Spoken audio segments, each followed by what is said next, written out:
నిన్ను మరచని ఎడల నిన్ను మరచిపోలేను.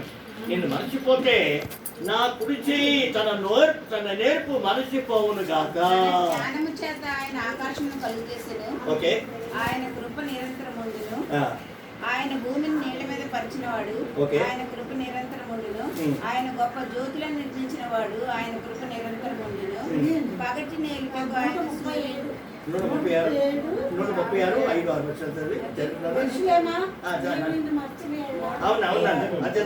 కరెక్ట్. నా కుడి చేయి తన నేర్పును మర్చిపోవును గాక. జ్ఞాపకము చేసి కొనని ఎడల ముఖ్య సంతోషం కంటే నా నాలుక అంటుకొని బాగుంది. అమ్మా ఇప్పుడు ట్రై చేస్తారా? మాట్లాడుతున్నాం అంటే బాగుంది, నాలుగు బాగుంది అనమాట. నాలుక అంగట్టి అడ్డుకుంటే ఏమవుతుంది అంటాం మనం. మాట్లాడలే పెట్టారు. అది చెప్తున్నాడు, ఇది దావీదు చెప్తున్నాడు. ఈ మాటలు దావీదు మాటలు. యెరూషలేమా, నేను నిన్ను మర్చిపోవడానికి వీల్లేదు. నా యెరూషలేమా, నేను మర్చిపోతే ఏంటి చెప్పండి, అక్కడ ఏమవుతుంది? నా కుడి చేయి తన నేర్పు మర్చును. కుడి చేయి తన నేర్పును మర్చిపోయినట్లు అనమాట. తర్వాత నేను జ్ఞాపకం చేసుకోకపోతే ఏమవుతుంది అనమాట? నా ముఖ్య సంతోషం కంటే నేను యెరూషలేము హెచ్చుగా ఎంచనేగలను. నా అంగిటిని అంటుకొనును గాక. చూసారా ఎంత చక్కగా చెప్తున్నాడో దావీదు మాటలవి. బిడ్డలారా, మన యెరూషలేముని ప్రేమిద్దాం. సరే, యుద్ధం జరుగుతుందమ్మా. కారణం ఏంటంటే కొంత తప్పు ఇస్రాయేల్ దేశంలో ఉంది. తర్వాత ఇటువైపు ఎవరండి ప్రత్యర్థి? ఎవరండి? అమెరికా, ఇస్రాయేల్ దేశం కలిసి యుద్ధం చేస్తారు. ఇటువైపు ఎవరు? ఇరాన్కి పేరేంటని చెప్పాను, పార్సీ సామ్రాజ్యం. పర్షియా మర్చిపోకండి, చాలా ప్రాచీన సామ్రాజ్యం వెళ్ళారు. చాలా ప్రాచీన సామ్రాజ్యం అమ్మ, చాలా గొప్ప సామ్రాజ్యం ఇది. అయినప్పటికీ వాళ్ళు ప్రభువు నమ్మట్లేదు. వాళ్ళు నమ్మట్లేదు కనుక వాళ్ళు కూడా నమ్మే రోజు వస్తుంది. ఒక విషయం జరుగుతుంది. ప్రతి మోకాలు యేసు నామములో ప్రతి నాలుక యేసు దేవుడిని ఒప్పుకునే దినము రాబోతుంది పెట్టారా. అప్పుడు అందరూ ఒప్పుకుంటారు. మోకాళ్ళు వంచక తప్పదనమాట. ఒక దినం రాబోతుంది. అంతవరకు ఈ డంబాలు జరుగుతూ ఉంటాయి. ఇండియాలో కూడా అంతే. ఇండియాలో కూడా ప్రధాని మోడీ కానీ ఇంకెవరు కానీ ఎవరు సరే యేసు దేవుడు ఒప్పుకు తీరాలి. తప్పదండి. తప్పు అంతవరకు మనం అలాగే మనం సువార్త పట్టడం మానేయకూడదు, భయపడకూడదు, పట్టించవద్దండి. ఓకే, సరే. యెషయా 24:23 చదవండి. యెషయా 24:23.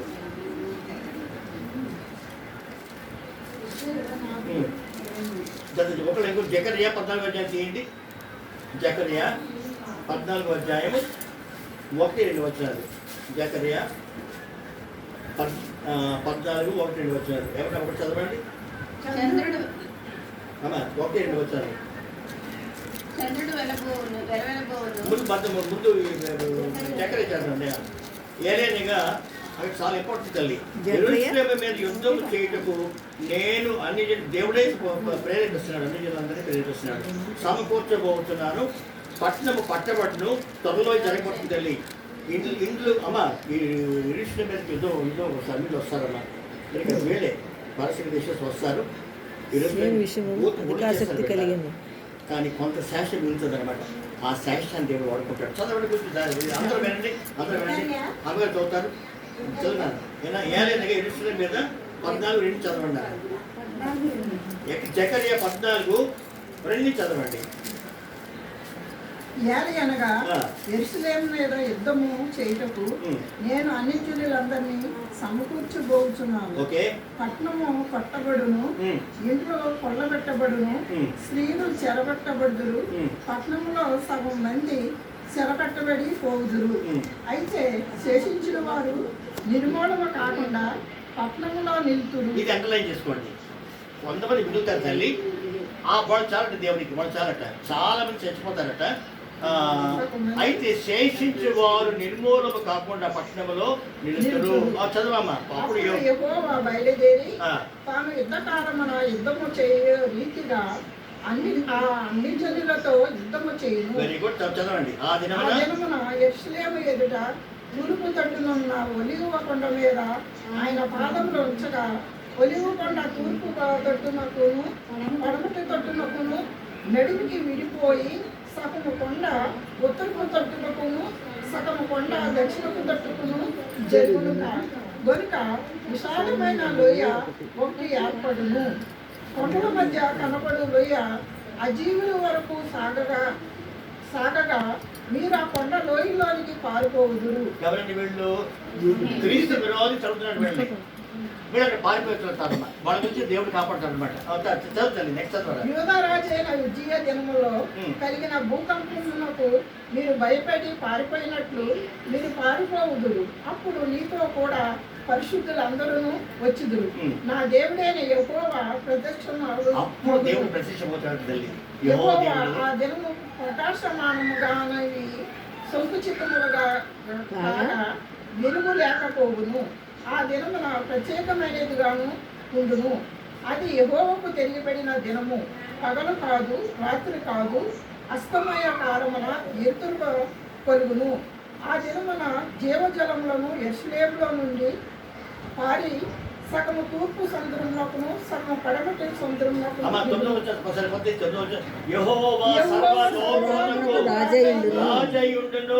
దినమున యెహోవా ఒకడే అనియు ఆయనకు పేరు ఒకటే అనియు తెలియబడును. చాలా ఇంపార్టెంట్, నోట్ చేసుకోండి. నోట్ చేసుకోండి. యెహోవా సర్వలోకమునకు రాజై ఉండును. ఆ దినమున యెహోవా ఒక్కడే అనియు ఆయనకు పేరు ఒక్కటే అనియు తెలియబడును. బిడ్డలారా, ఆ యెహోవా దేవుడు అంటేనే యేసుప్రభు అన్నమాట. యేసుప్రభువే రాజు అవుతాడు ప్రపంచమంతటికి. ఏమా సర్వలోకానికి యేసుప్రభు రాజు అవుతాడు. కనుక ఇందుకు మీకు ఏం చెప్పాను? మొట్టమొదటి రాజ్యం ఏంటి చెప్పాను? ప్రపంచ రాజ్యం ఏంటి? రెండవ సామ్రాజ్యం పర్షియా సామ్రాజ్యం, మూడవ సామ్రాజ్యం గ్రీక్ సామ్రాజ్యం, నాలుగవ సామ్రాజ్యం రోమన్ సామ్రాజ్యం, తర్వాత ఐదవ సామ్రాజ్యం సామ్రాజ్యం. అమ్మా మరి యేసు ప్రభు సామ్రాజ్యం ఎప్పుడు వస్తుంది? దీని తర్వాత వస్తుంది అనమాట. ఆయన రాజ్యము లూకా 1:33 చదవండి. మళ్ళీ లూకా 1:33. ఆయన యాకోబు వంశస్థులను యుగ యుగములు వెళ్ళను, ఆయన రాజ్యము అంతము లేని ఆయన రాజ్యం అంతము లేనిదే ఉండునని ఆమెతో చెప్పింది. ఎవరు చెప్పారు తల్లి? ఎవరు దూత్ చెప్పాడు, గబ్రియల్ దూత్ చెప్పాడు అనమాట. యోసేపు తోటి మరియంతో చెప్పాడు అనమాట. ఏమా కనుక ఎప్పుడో చెప్పిన మాట నెరవేరబోతుంది. ఇప్పుడు ఆయన యాకోబు వంశస్థులను యుగ యుగములు ఏలును, ఆయన రాజ్యము అంటే ఏంటంటే ఈశ్వర రాజ్యము దానికి ఏంటంటే కంటిన్యూ అయిపోతూ ఉంటుంది, యుగ యుగం వెళ్తూ ఉంటాడు అనమాట. ఆ రాజ్యములో మీరు నేను పాలిభాగస్వామి తల్లి. ఎంత గొప్ప దీవునమ్మా, ఎంత గొప్ప దీవుని తల్లి. మనం దేవుడి బిడ్డ అనమాట. ఆయన రక్తంతో మనం కొనుక్కున్నాడు పెట్టలేరా. మనం ఎంత గొప్పవాళ్ళమైనా ఆయన ముందు దేకాల తాకాలన్నమాట. మనం ఏ పాట తల్లి, మనల్ని ఎందుకు పనికిరాని మనల్ని ఆయన కొనుక్కున్నాడు రా, కొనుక్కున్నాడు తల్లి, రక్తంతో కొనుక్కున్నాడు ఈశ్వరుడు. అమ్మా ఆయన బిడ్డలమై మన బిడ్డల తల్లిలు తల్లి. కనుక ఇంక 2-3 విషయాలు చెప్పి ముగిస్తాను నేను. అమ్మా ఇంక విషయం కనుక ఆదికాండం 14వ అధ్యాయం 13 చదవండి. అబ్రాహాముతో చెప్పిన 2-3 విషయాలు చెప్పి ముగిస్తాను. ఆదికాండం 14:13 యెహోవా అబ్రాహాముతో చెప్పిన మాటలు అక్కడ ఉన్నాయన్నమాట. నీ కన్నులెత్తి చూడు, ఇదిగో నీవు కన్నులెత్తి నీవున్న చోట నుండి ఉత్తరం తట్టు, దక్షిణ తట్టు, తూర్పు అబ్రహామునకు ఆ సంగతి తెలిపెను. ఓకే. అప్పుడు అతడు ఎప్పోల సహోదరుడును అనేరు సహోదరుడైన మెమ్రీ అను అమోరీని ఇదేనండి ఆదికాండం 14:13 14:13 తప్పించుకొని వచ్చి ఎబ్రీయుడైన అబ్రాహామునకు ఆ సంగతి తెలిపాడు. ఓకే. అప్పుడు అతడు ఎస్కోలు సహోదరుడును ఆనేరు సహోదరుడైన ఏలోను వనంలో కాపురం ఉండేది. వీరు అబ్రాహాముతో నిబంధన చేసుకుంటున్నవారు. అబ్రాహాము తన తమ్ముడు చెరబట్టబడిన విని తన ఇంట పుట్టి అలవర్చబడిన 310 ఎరమడు వెంట పెట్టుకొని గాలు మట్టుకు ఆ రాజులను తరివేది. రాత్రి వేళ అతడును అతని దాసులను వారికి ఎదురుగా మనలు తిట్టి దేవుడు అబ్రాహాంకి ఏం ప్రామిస్ చేశారంటే తూర్పు తట్టు, దక్షిణ తట్టు, ఉత్తరం తట్టు, పడమర తట్టు చూడు, ఈ దేశమంతా నీకు ఇస్తున్నాను, నీకు ఇస్తున్నాను. అదే అబ్రాహాంతో ప్రామిస్ చేశారు తల్లి. ఎవరు ప్రామిస్ చేసినప్పుడు ఎవరన్నమాట? ఎవరు ప్రామిస్ వాగ్దానం చేసింది ఎవరు? దేవుడు. దేవుడు కనుక దేవుడు అబద్ధపడతాడు ఏంటి? అబద్ధం మాట్లాడు. నీతో నాతో మాట్లాడి తీరుకున్న ఆయన మాటలు నిలబడతాయి తల్లి. నమ్మాలి మనం, నమ్మాలి. కనుక సంఖ్యాకాండం చేయండి. సంఖ్యాకాండం 23:19 చదవండి. 23:19. 23:19. దేవుడు అబద్ధమాటకు ఆయన మానవుడు కాదు, పశ్చాత్తాపడుటకు ఆయన నరుడు కాదు, చెప్పి చేయకుండా ఆయన మాట ఇచ్చి స్థాపింపకుండా. వెరీ గుడ్ తల్లి. కనుక ఆయన మాట చాలా ఇంపార్టెంట్. అలా చాలా మంది దైవజనం చెప్తున్నారు కానీ అమ్మా నేను ఎవరో అనకూడదు, కానీ వాళ్ళు బుక్కిష్టాలతో చెప్తున్నారు. సిద్ధపడి ఆత్మతో నింపబడి చెప్తలేదు పెట్టారు. కనుక దేవుని ఆత్మతో నింపబడిన వారు కొద్దిమంది ఉంటున్నారు పెట్టారా. వాళ్ళు చెప్పిన మాటలు నమ్మండి. అని మన సంఘ పాస్టర్ కూడా నమ్ముదాం. మంచివాళ్ళే వాళ్ళు మన కోసం సహాయపడుతున్నారు, బాధపడుతున్నారు, మన వాళ్ళకి బలపరుస్తున్న వాళ్ళని. అమ్మ ఏదేమనుకుని సంఘ పాస్టర్లను గౌరవించండి. కానీ దైవజనులైన వారు దేవుని పెట్టుకుంటారు, వాళ్ళ చేత దేవుడు మాట్లాడతాడు. ఆ మాటలు నమ్మాలి మనం. ఆయన చెప్పి చేయకుండా అమ్మ ఆయన నరుడు కాదు, మనుషుడు కాదు. ఆయన చెప్పిన మాట అబద్ధం మాట ఆయన. అది దేవుని యొక్క విషయం. దాన్ని మోసే చేత రాయిస్తాడు. సంఖ్యాకాండంలో 17:19 రాయించాడు. కనుక కీర్తనలు 121 3-4 వచనాలు చదవండి. కీర్తన 121 3-4 వచనాలు. ఆయన నీ పాదము నిన్ను కాపాడుబడు నిద్రపోడు. అమ్మా అది అది ఎవరు చెప్తున్నా మాట చెప్తున్నా చెప్పండి. కాదమ్మా, దేవుడు ఏం చెప్తాడంటే ఇశ్రాయేల్ కాపాడువాడే నేను కాపాడుతాడు. నువ్వు ఎక్కడున్నా సరే ఉండేవాడు అయినా ఇశ్రాయేల్ కాపాడువాడు నేను కాపాడుతాడు. అమ్మా పగలంటి దెబ్బ తగలదు, రాత్రి దెబ్బ తగలదు, ఏ ఆపద రాకుండా నేను కాపాడుతాడు. ఇది మొత్తం నీ ఆత్మని కాపాడుతాడు తల్లి. కనుక ఆ దేవుడు మన దేవుడు అనమాట. మర్చిపోకండి, ఆ దేవుడిని మనం సృష్టించాలి, కొనియాడి పెట్టారు. కనుక ఇశ్రాయేల్ కాపాడువాడు, కునుకోడు వెళ్ళారా. అబ్బో తర్వాత నీ పాదము తొట్టిల్లనీయడు, నీ పాదము తొట్టిల్లనీయడు, నిన్ను కాపాడువాడు, కొనుకోడు, నిద్రపోడు. ఇశ్రాయేలు కాపాడువాడు, కొనుకు నిద్రపోడు, యెహోవాను కాపాడువాడు. తర్వాత ఆమోసు 9వ అధ్యాయం 14-15 వచనాలు ముగిస్తారు. 9వ అధ్యాయం 14-15 వచనాలు. 14-15 వచనాలు తల్లి. 9-14-15. మరియు శ్రమ నొందుచున్న నా జనులకు ఇశ్రాయేలీయులను నేను చెరలో నుండి రక్షించుదును. Very good. పాడైన పట్టణములను మరలా కట్టుకొని మరలా వారు కడతారు. వారు కాపులు ముందురు. ఓకే. ద్రాక్ష తోటలు నాటి వాటి రసం త్రాగుతారు. ఓకే. వనములు వేసి వాటి పండ్లను తిందురు. Very good. ఓకే. వారి దేశమందు నేను వారిని నాటుదు. నేను వారికి ఇచ్చిన దేశంలో నుండి వారిక పెరిగి వేయబడరని నీ దేవుడైన యెహోవా సెలవిచ్చును. అమ్మా మరి మన దేశానికి ఎప్పుడు వచ్చింది స్వాతంత్ర్యం? చెప్పు. ఇండియాకి ఎప్పుడు వచ్చింది స్వాతంత్ర్యం? Independence day 1947. మరి ఇజ్రాయల్కి ఎప్పుడు వచ్చింది స్వాతంత్ర్యం? మనకి 47లో వచ్చింది. వాళ్ళకి ఎప్పుడు వచ్చింది ఇజ్రాయల్ స్వాతంత్ర్యం? అమ్మ వెరీ గుడ్ అన్న. 48 వెనక్కి చెప్పిందా? 48 వచ్చింది అన్న ఇజ్రాయల్ స్వాతంత్ర్యం. ఇండిపెండెంట్ డే వచ్చినాక కూడా అక్కడ విడిపోయారు, ప్రపంచంలో విడిపోయారు. కానీ 48 వాళ్ళకి స్వాతంత్ర్యం వచ్చిందన్నమాట. ఎంత గొప్ప సంగతి అది. Now they are free people. అంతకుముందు ఎవరు పాలించేవారు? తురుష్కులు పాలించారు. 16వ శతాబ్దంలో తురుష్కులు, 19వ శతాబ్దంలో ఇంగ్లాండ్ వాళ్ళు పాలించారు. వాళ్ళు పాలించిన వాళ్ళు లేరు తల్లి, అందరు చేసి పాలించబడ్డారు.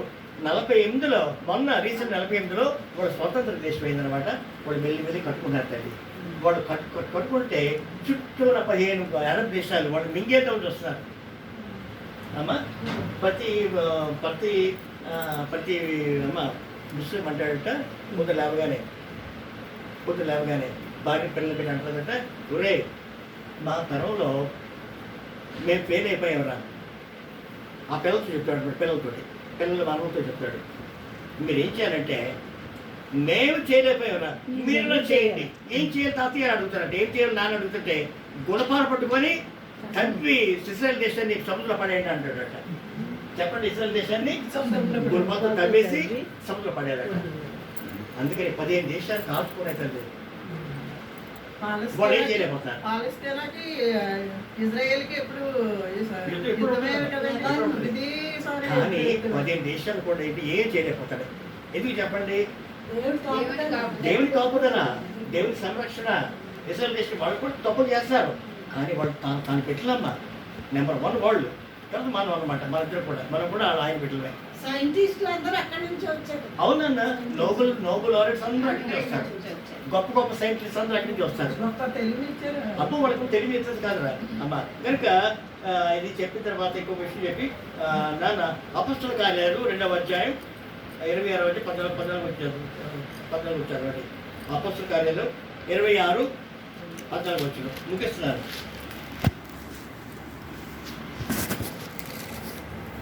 మేమందరము నేలపడినప్పుడు ఎవరు చెప్తారు ఈ పాటలు? సౌలు చెప్తున్నాడు. సౌలు పౌలుగా మారిపోతున్నాడు. కానీ నన్నెందుకు హింసించున్నావు, మునికోలలకు ఎదురు తనుట నీకు కష్టమని హెబ్రీ భాషలో ఒక స్వరం నాతో పలుకుట వించిని. మళ్ళీ చదువున్నాను, అది బాగా అర్థం చేసుకోండి. మేమందరమును నేలపడినప్పుడు మేమందరం నేలపడ్డాం. సౌలా నన్నెందుకు హింసించుచున్నావు, నీవు నన్ను ఎందుకు హింసిస్తున్నావు, మునికోలలకు ఎదురు తనుట నీ కష్టమని హెబ్రీ భాషలో ఒక స్వరం అమ్మా. మన భాష ఏంటన్నా? మన భాష హెబ్రీ భాష, తెలుగు భాష. మన అరవడం, తెలుగు వాళ్ళం, మలయాళపడం అమ్మా. మరి హెబ్రీ భాష ఎవరిది? చూసారా, మన లోపల ఏమైంది హెబ్రీ భాష. తెలుగు భాషకి వెళ్ళలేదు పరలోకానికి, హెబ్రీ భాష విడిపోయింది. హెబ్రీ భాషలో మాట్లాడాడు దేవుడు. అది అక్కడ అర్థం చేసుకుని అందుకనే అయిపోయి అర్థం చేసుకోమన్నాను. చెప్పాలి మిగతా విషయాలు హెబ్రీ భాషలో అది నాతో పలుకుట వింటిని. హెబ్రీ భాషలో దేవుడు మాట్లాడాడట అమ్మా. కనుక మళ్ళీ చదవండి, చదవండి. మేమందరమును నేలను పడినప్పుడు, అదే రాజైన అగ్రిప్పతో చెప్తున్నాడు సౌలు. అగ్రిప్ప దగ్గర రాజుల దగ్గర రాజ్యము ఇతన్ని పిలిచాడు.